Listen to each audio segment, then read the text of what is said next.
The only question right now is, would Iris find a documentary on lady love quite so fascinating? What do you think, sweetheart? Well, I think she'd like it. Well, then that's terrific. I'll talk to her about it. I just wanted to check it out with you first.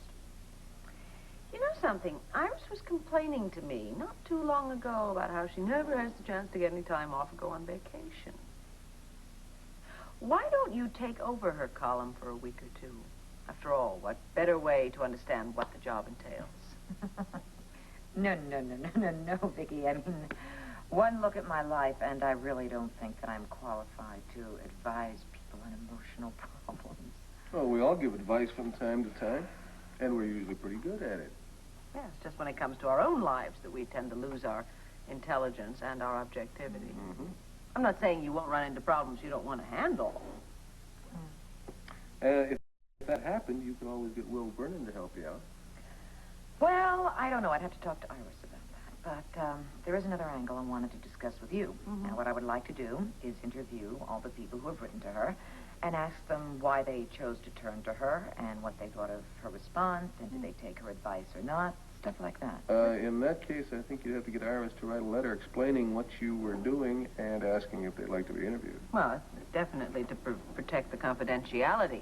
I don't think you'd have much problem, though. I'm sure there are more than enough readers out there who are only too happy to be on TV. Speaking of only too happy, have you cleared this with Dorian? No. Listen, don't worry about Dorian. I think she's going to love this. There's no problem there. As a matter of fact, I am having another problem with Dorian. What, a problem with Dorian? I find that hard to believe. I know. Well, wait to hear this one. She wants me to do a special on the Junior Debutante Assembly. Can you believe that? Oh, yeah. I am sure that this is just what everyone wants to see. Anyway, I have taken up enough of your time and trouble and all of that. I thank you for your support. I'm going to go talk to Iris now and hope that she feels the same way. Stop by and let us know what happens, will you? Okay. Pat, how are you doing with Tony out of the country? I mean, you're not working too hard, are you? No, trust me. I like a lot of work. It's doing me good, really. I'll see you later.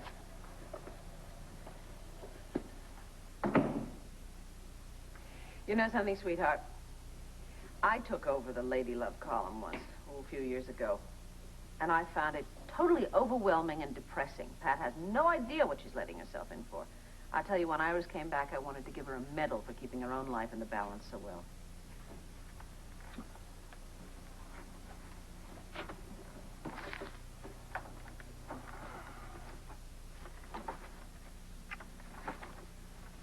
What was that for?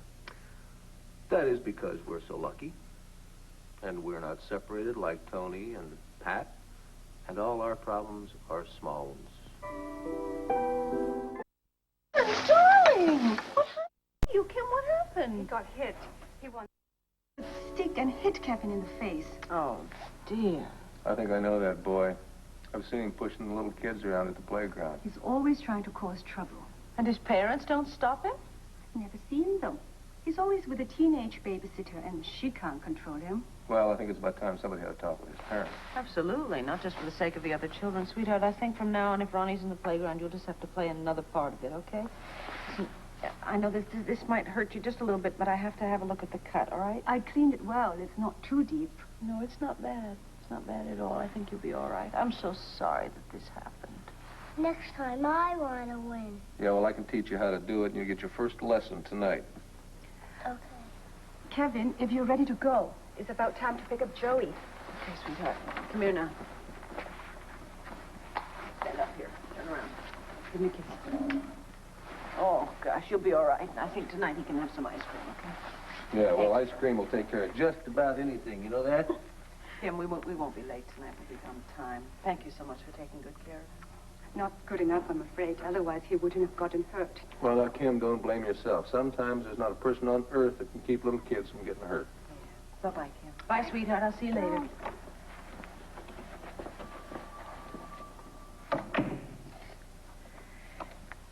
Clint, honey, we're going to have a disagreement about something. About what? About teaching Kevin to fight. Oh, well, I guess I'm my father's son. When I was about Kevin's age, I Got whipped once, and Asa went out and bought me a pair of boxing gloves.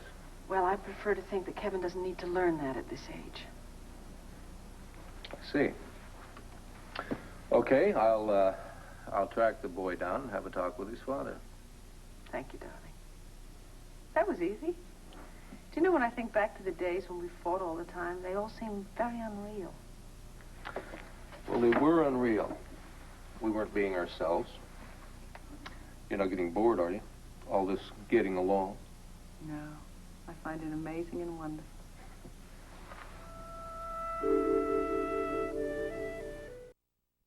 Which picture do you think we should use? I quite like this one of the little refugee girl. I think it's very touching. Don't you have an office of your own? I'm here to advise, remember? Well, then advise me. I like that one.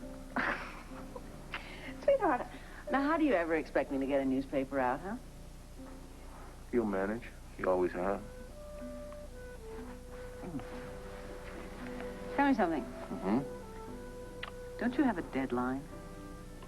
For what? 1 o'clock, right? I forget.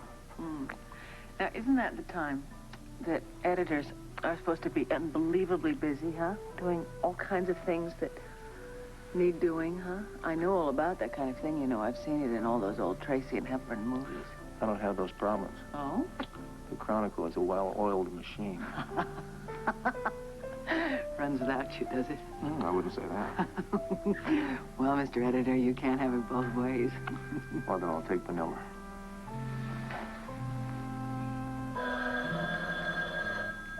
Don't answer that. I have to. It's my inside line. I'm the only one allowed to use your inside line.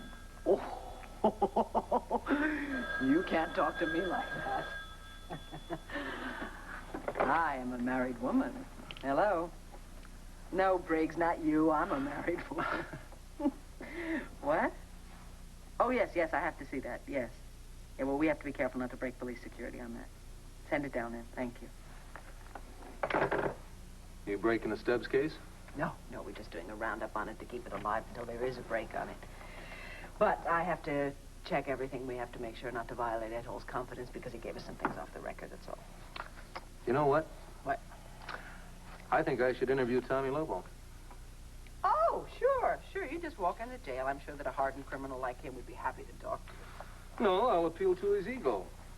I'll tell him we're going to paint him as a romantic, swashbuckling character who's just trying to practice his own brand of free enterprise in this dog-eat-dog world. Please spare me the purple prose. You don't think it'll work? Oh, I don't know. You might get to talk to him, but I'm sure he's not going to tell you anything. I mean, Ed Hall couldn't get anywhere with him with threats. Honey, Ed Hall is a cop. Now, that's an automatic turnoff to a fellow like Tommy Lobo. Besides, I'd like to get within 2-3 feet of the guy who planted a bomb under my car. You know, see him up close. Find out what makes him tick, so to speak. No pun intended. I'm going to take a run at it. I'll let you know how it works out. Wait a minute. You're not really going to do it, are you? Why not? Oh, sweetheart, no, don't. I'd be afraid for you. I mean, what if you did happen to find out something that was important? Please think before you jump into anything like this. What time did you say my deadline was? 1 o'clock. See you.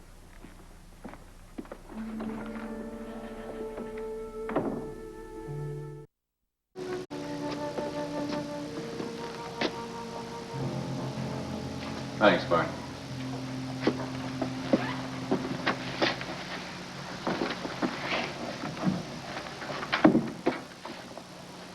Congratulations. What? Well, that professional job you did of attaching that bomb to the manifold of my car. It wasn't your fault I wasn't in it when it blew up. I don't know what you're talking about. Mr. Lobo, I came here to interview you. Now, I'd like to do a big feature spread for our Sunday magazine, maybe even run your picture on the cover. How does that strike you? Why? You're a big celebrity. I mean, you're involved in a high-class racket, film piracy. Now, what I had in mind was to frame your picture with a lot of pictures of movie stars from some of the pictures that you were making copies of.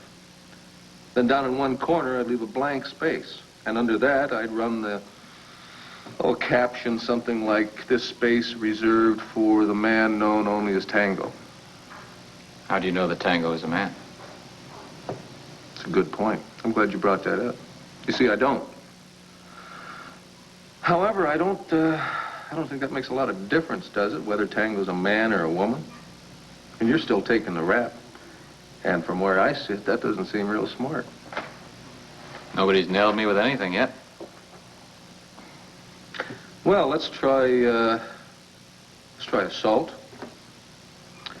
Let's try conspiracy to defraud. And since someone had to steal the prints of those pictures before you could make copies of them, now we got grand larceny. And then there is that little matter of attempted murder. Attempted murder? Yeah. I mean, what else would you call it? You put a bomb under my car. Who says I did? Stubbs. Stubbs. Yeah, just before he died. It'll never hold up. Why not? The man was delirious. He didn't know what he was saying. Delirious? Oh, no. No, he was very lucid, Mr. Lobo. Even though he thought he was dying, he was very lucid. And that makes his testimony even more, credible. Do you know the law? You know the admissibility of deathbed statements? What do you want from me? The story. The whole story, beginning to end, front to back, including the identity of Tango. Now, in exchange for that, I will print a very sympathetic profile in the Chronicle. I mean, a real tearjerker. I'll also go to the DA and ask for leniency in your case. Now, since I was the intended victim, I should have some voice in it.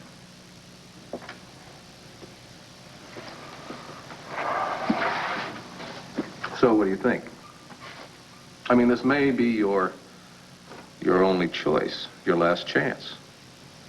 And if you don't take it, my guess would be you're looking at 20, 30 years in Statesville.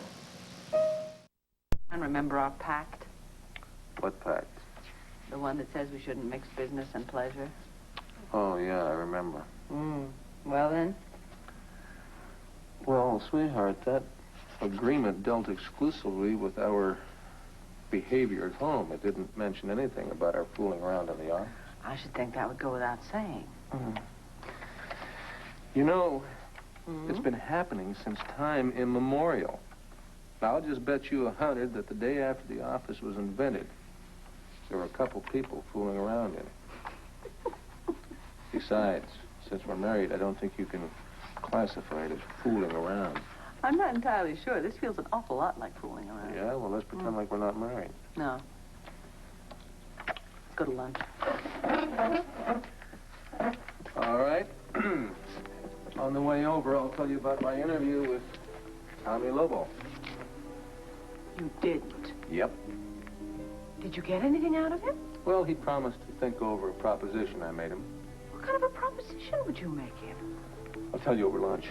You're a very sneaky person. Yeah, you know I've heard that? that. I've heard that. Come on, tell me what happened. Come on, Tonto. I'll tell you as we ride. Letter to Pat, and that's why Pat went to help her. No, she didn't write to Pat directly. She wrote a letter to the Lady Love column. Pat's taking over the column while Iris Evans is on vacation. Ah, well, but no, I thought that with the column that they give them a little advice and then they leave it at that. I didn't know that Lady Love made house calls before. Well, that's why I'm worried about Pat, because she has no idea what she's getting into. Now, honey, Pat is very level-headed. She's not about to get into any trouble. I still wish I'd talked her out of it. Well, knowing Pat, that would be impossible. May I propose a toast, please, to all of you terrific journalists and your never-ending quest for the perfect story. Now, would you all solve something for me, please? what is going on with Asa? Well, my guess is it has something to do with Delilah Ralston. Is he serious about her? Well, he seems to be. Oh, poor Delilah. Definitely not a match made in heaven, is Well, now, wait just a minute. Now, I know that Asa has a bit of a checkered past with the women, but this time it could be different. I mean, I think he really might be in love with her. He's always in love with somebody till he catches them. Well, I wonder if Delilah is smart enough not to be caught. Delilah and Bo were in the Llanview West one night, and they were the handsomest couple in there. They really seem to be having a ball. Yes, but they're cousins. We might not having to be a hostess for a change. I'll walk you to the car. You will do no such thing. It is freezing out there. I know my way. You stay here and you keep her nice and warm. That's the best suggestion I've had all day. Okay, and when Pat comes, you tell her when she calls you that she missed the best oso buco I have ever tasted. Yeah, if she calls. Oh, will you tell this lady to stop that? You heard the lady. All right. Okay. Bye-bye. Mwah. Good night. You drive carefully. Those roads are slippery. Yes, I will.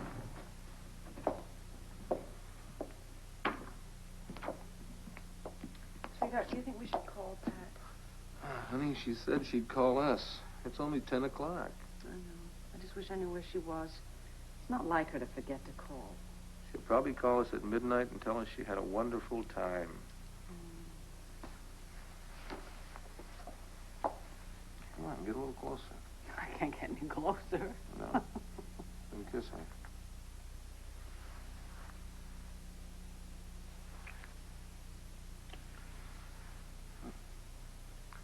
I've been wanting to do that all through dinner, right through the osso buco. Oh, dear, was it that bad? No, it was terrific. But now we should have dessert.